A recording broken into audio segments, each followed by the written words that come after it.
Hello, beautiful souls. I just got out of a beautiful clearing session and ending meditation with Ineki, I believe, Iniki.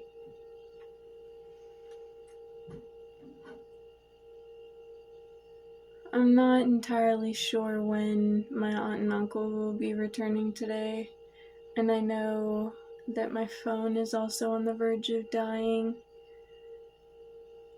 And I just stood up from this I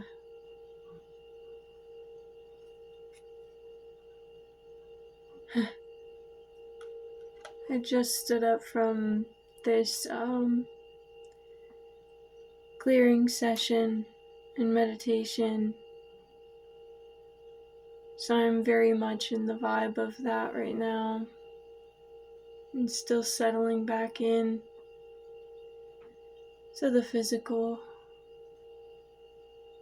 But with time, I felt I should make a video, create and share.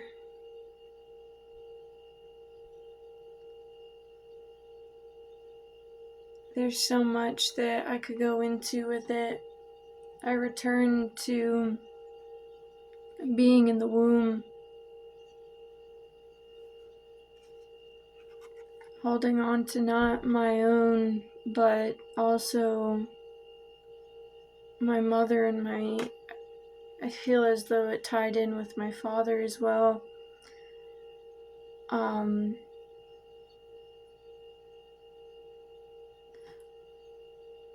This being the 9 of Wands, and then this being the 8, I almost feel as though the 9, like that extra wand that I was holding on to, was not even my own. I was just clearing my mother wound, and it goes so far as to what I had been feeling all before that today, to past lives, but also to being in the womb and immediately feeling discomfort and detachment and unwelcome and fear and resentment and so many other words that we could put to it. Finally settling back into me and my 8 wands, being able to recognize what I was truly holding on to from them, from me, my own heartbreak throughout past the womb, and then allowing that beautiful part of me that's been there to be welcomed in, finally feeling welcome. It was the compassion key. So we said, I'm so sorry.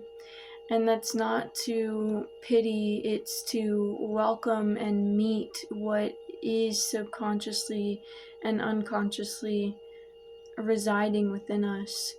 And I felt it all through my body, this stagnation that I've been feeling that I need. I've been pressuring myself mentally to get into movement in the physical of, oh, I need to start doing this movement, and oh, I need to start getting this schedule and this regimen, and be more disciplined. Although at every moment and every day I was feeling as though I've been where I need to be in the moment, but there's still that ego part that rushes to be where I want to be, while also still learning to accept where I am and recognize the blessings within that. And today this truly helped me to accept where I have been, where I am, and to recognize that that stagnant energy wasn't, it was in its time, and I needed it to take the time that it did, because it wasn't just the physical. It wasn't putting things into the physical. It was the whole time that I've been healing and truly dedicating to myself that showed me that I was safe enough to recognize this deep, deep rooted things that were staying around and hiding in parts of my body. I wrote out a whole comment yesterday on a post. I share whatever I feel called on medias and whatever, such as this YouTube and comments on Facebook, because I do not fear purity. And even if I'm not happy, or there's still that ego part of me that's not content with where I'm at in the moment, I know that sharing that wholeheartedly and honestly is more important than keeping it to myself, locked away in the little joints in my body that it's hiding in and everything else.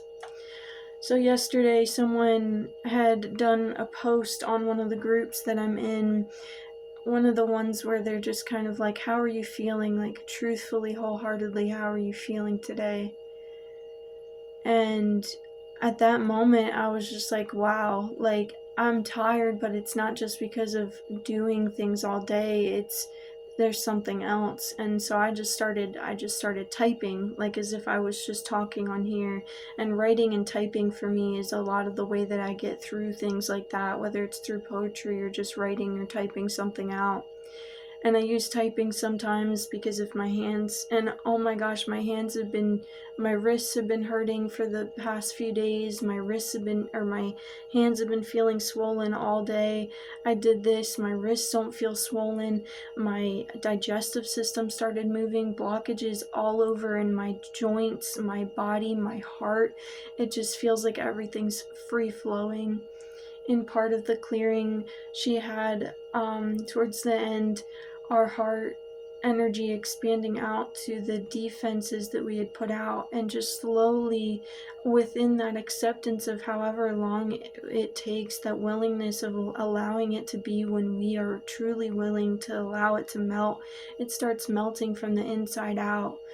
Kind of like that thing that I had talked about in a video a while ago now, or at least a month or so ago, where my mom and I would kind of slowly put the sheet down as we were getting used to the light that was on, after covering ourselves with the blanket and slowly lowering it. It's like that, letting our heart slowly melt down the defenses as we're welcome, as we're okay with that, and feeling safe within ourselves. And knowing that we don't need that from someone else outside of ourselves. And it's so easy to say, but when that root is as far as into when we were being created in this world, in the womb, immediately feeling like we were unsafe and unwelcome, that is something that also takes its time to process and to acknowledge.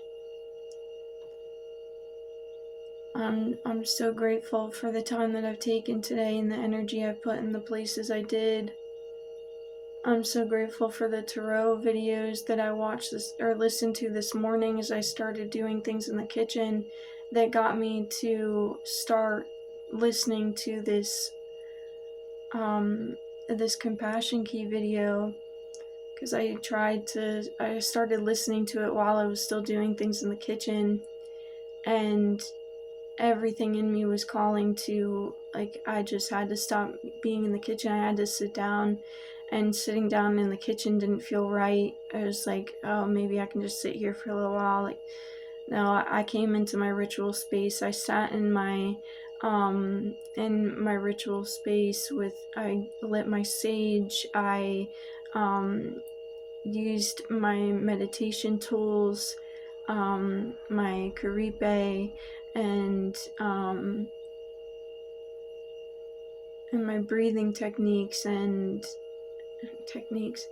just listening to my body and and communicating with it as it is communicating with me.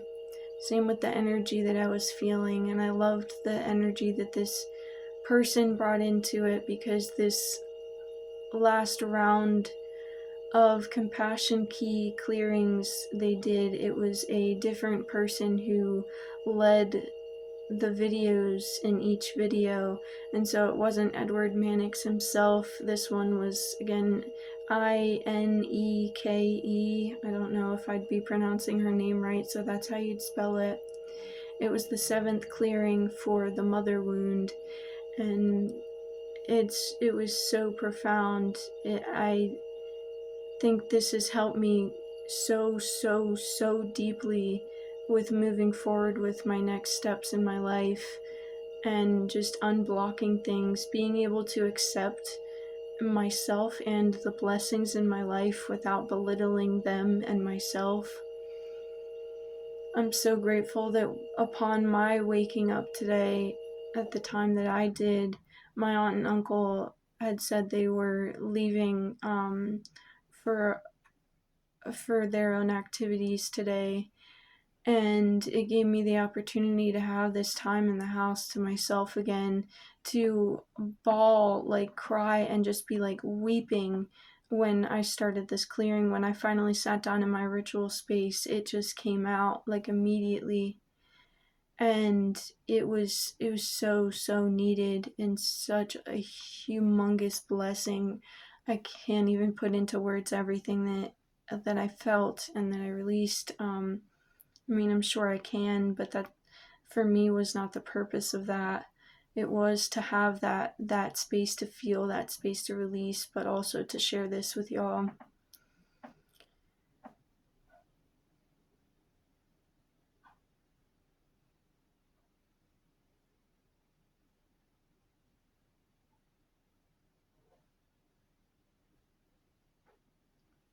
I'm getting a pull to pull a Lightworker Oracle card while we're here today. But I also wanted to show, I had been thinking about this because it cut off yesterday when I was in the middle of talking about the dreams, and I'm not going to go any further into that, but I remembered that there was one last card to be pulled because there was a space open in my basically grid that I have set out here, and coming up here today I recognized I had already pulled the card, I just hadn't flipped it for the reading yet, and it's the moon, number 14. For me today, my moon sign kept coming up in a lot of my readings, Gemini, if that resonates with anyone, but also the balance between me and the other energies in my life of my moon and another sun. As I look at the fiery sun card that we had out here from yesterday, I also recognize, and I feel it is important to say now, yesterday when I had pulled Venus number 16, Libra number 7, and Sagittarius number 9, Libra and Sagittarius adding up 6 and 9 equals Venus. So there might be an earth or an air, it could be a union, is what I'm feeling, of whether it's your sun and moon, your masculine and feminine, which your sun and moon can be two different elements, mine being an air sign and an earth sign, but there's also, of course, whatever that is for you, but that adding up to like Venus being the symbolism of love. And for me, I think that all ties in with the moon card and this balance again of everything. We got number 40, Orbs of Light. Confirmation sounds around the house and feelings in my body as I'm pulling this card. So let's read into it from the guidebook. Number 40, Orbs of Light.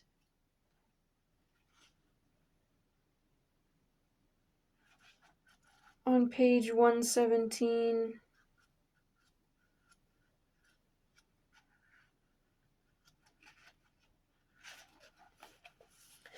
The spiritual worlds are delivering a message to you. You may have already heard it through telepathic reception and mistaken it for your own thought, yet it is inspired by your higher guidance, those spiritual beings that love you without condition. It is an answer to a question and guidance to increase your happiness. It is possible to pray without realizing it. It is possible to pray without realizing it. The universe is lovingly listening to every thought and feeling in your heart and mind. When you intentionally speak to the universe and ask your higher guidance to help you with an issue, this is a powerful way to call the light into your life. It works, often quite rapidly. However, sometimes we ask for help without being so aware of doing so. Worrying about an issue or pondering a question are ways this happens. There are orbs of light around you. They are spiritual beings that love you. These orbs contain information and energies that help answer questions and worries through the intelligence of love of the higher spiritual worlds.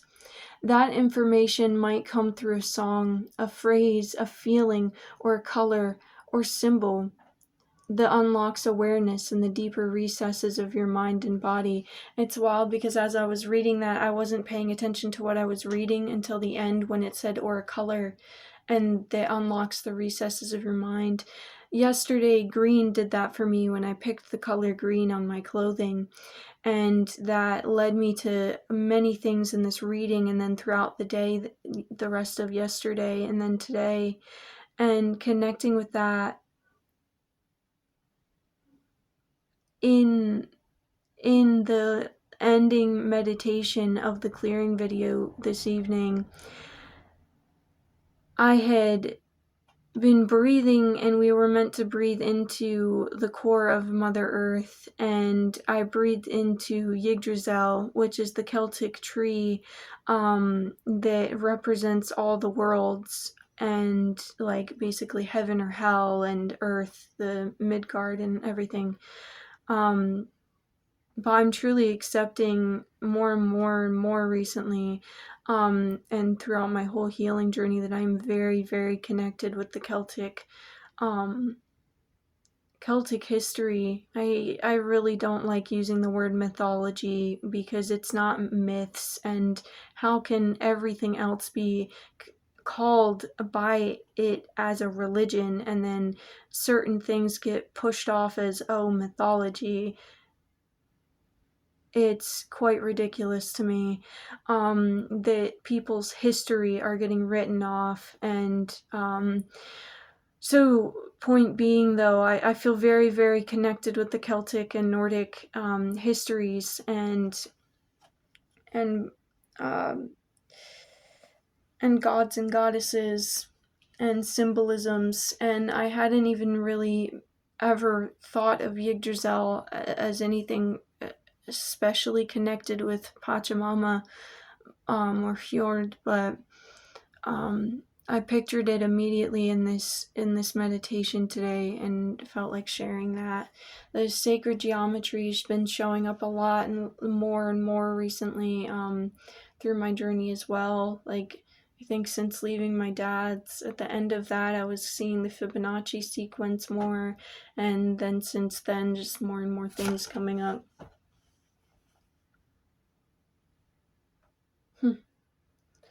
Orbs are always around us, but appear in more concentrated form, both in quantity and quality, in certain places and at certain times, including when your energy is in a particularly soft and receptive, high-frequency state. Orbs naturally gravitate towards high energy. This doesn't mean you have to be on the go constantly. Higher energy can be created when you are very still, by raising your frequency to a higher vibrational state. And I have to pause there before as I just remembered this. In the middle of my this meditation clearing event that I had this evening, of course, it was healing the mother wound, and who else had messaged me but my mother? And right after the first time that we had been talking, after a few weeks of my taking my distance again from feeling disrespected in that relationship and just needing to set boundaries, and I took my space, and then something happened within the family, so I wanted to reach out to her wholeheartedly and see how she was feeling on that. Then we got into little conversations about some fun times from my childhood with music and creation and fun moments that we used to have in the car together with her and my brother and I, with just playing with CDs and things that we used to listen to, and sent her a few songs that I remember jamming with her with. And then today, the first time she texted me since then was she sends me these little, they're these images, and it'll have kind of like an animal normally with like some sort of moon or star above it, and then a little affirmation. And this one was saying something about how my mind and body deserve like love and things like that. I didn't read it until after I got out of the clearing, but I saw that she had messaged me when it popped up on my screen, and just thought that that was such a huge synchronicity, being that I was in the middle of the mother clearing, or mother wound clearing. You can do this by regularly meditating on love and healing. You can place yourself in a state that is most attractive to orbs of light by relaxing, opening your heart, and feeling good. You are also most likely to perceive them around you in this state, which can be a fun and beautiful experience. Orbs are often only seen in photographs, where they appear as a soft ball of light. If they are enhanced and magnified, patterns, symbols, and faces can sometimes be seen within them. This is part of the loving genius of the spiritual world. The way that light can reach the earth in form, helping to raise frequency from fear to love. I saw a post yesterday where it went through a couple of famous people's quotes of Albert Einstein, everything is energy, Nikola Tesla, if you'd like to see things in the world or perceive them through the way of energy, and a few more, just everything is energy, and that is a huge important thing to recognize. This attracts high-level guidance because a group... I'm going to back up here. Being in nature and doing some invocations to unconditional love creates an energy that is very attractive to orbs. So is group work based in love, such as meditating together to clear a sacred space in nature, then dancing and praying together in that space with joyful devotion to love. This attracts high-level guidance because a group can be a container powerful enough to generate and hold the higher frequencies of love.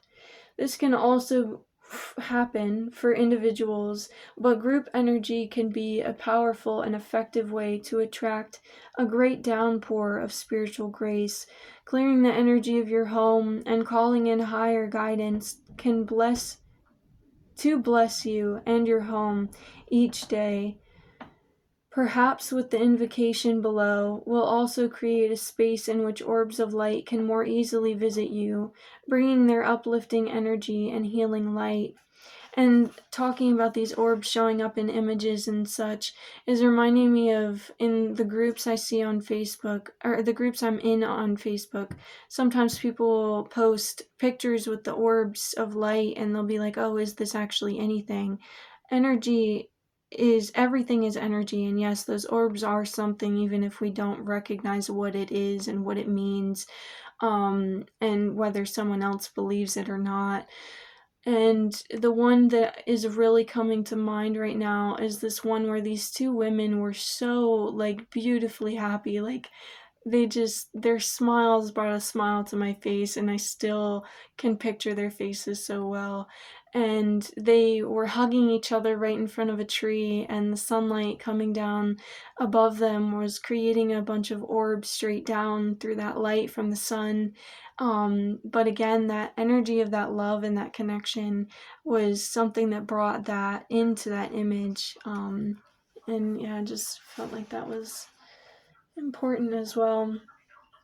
To access the information of these orbs of light, to be open to seeing them more clearly, whether directly with your own energetic vision through clairvoyance or through photographs or other means, you can use the invocation below.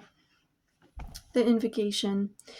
I call upon the unconditionally loving orbs of light.